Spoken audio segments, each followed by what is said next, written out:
Guys, tingnan nyo, ito na yung pinaghirapan nating linising ilog. Oh. Yan. Noon, grabing effort dito para linisin. Tapos yan, oh, yan nakikita nyo guys, zoom ko lang. Di ko lang alam kung makikita nyo na maayos.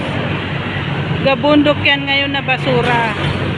Ito yung tulay dito sa may kabilang side ng basta sa may Mandaluyong pa rin to at saka Manila. Boundaries po ito guys. Tingnan nyo oh. Yung unang vlog ko is sa kabilang side yun guys. Ito naman yung sa kabila niya oh. Diba guys? Noong una, nung medyo sip-sip pa yung mga LGU natin sa President, dito lagi mo makikita dito yung mga maliliit na bangka naglalayag dito, nangangawit ng basura. Pero ngayon wala na guys, pinabayaan na. Oh. Alam nyo guys, dati dito may makikita ka ditong mga nangingisda eh, mga namimingwit ng isda dito. Ngayon wala na. Ultimo yata janitor fish, di na mabubuhay dito eh. Sayang lang talaga oh. Dati ang linis na nito pero wala na ngayon. Napabayaan na. Oh. Nabundok yan ngayon na basura. Sayang na sayang talaga yung effort dito dati oh. Yan. Dati pag napapadaan ako dito, lagi ko nakikita yung mga namimingwit dito eh.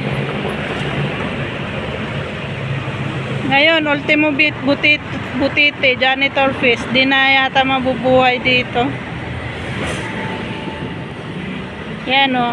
Yung binlog ko dati guys is dyan yun sa kabilang side, yung doon sa may dyan sa may banda sa may marketplace. Pero ito naman yung kabilang side nito. Yan to oh. Mandaluyong area na yan, dyan siya guys. Tapos ito Manila area naman yan siya. Ano. Tapos dyan yan siya sa may Bacoor. Dyan yung Lourdes Hospital.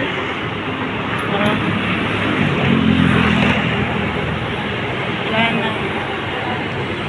Yan, enjoy na lang natin yung mga basura natin ngayon. Dapat kasi din tayong mga tao din eh, maging responsable tayo sa pagtatapon natin ng basura, hindi kung saan-saan na lang.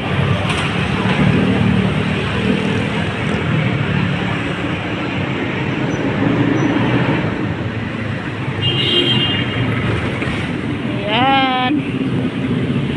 Yan na lang makikita mo dito.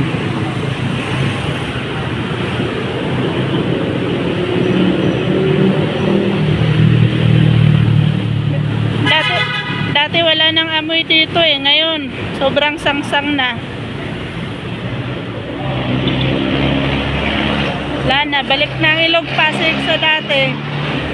Ilog basura na. Oh.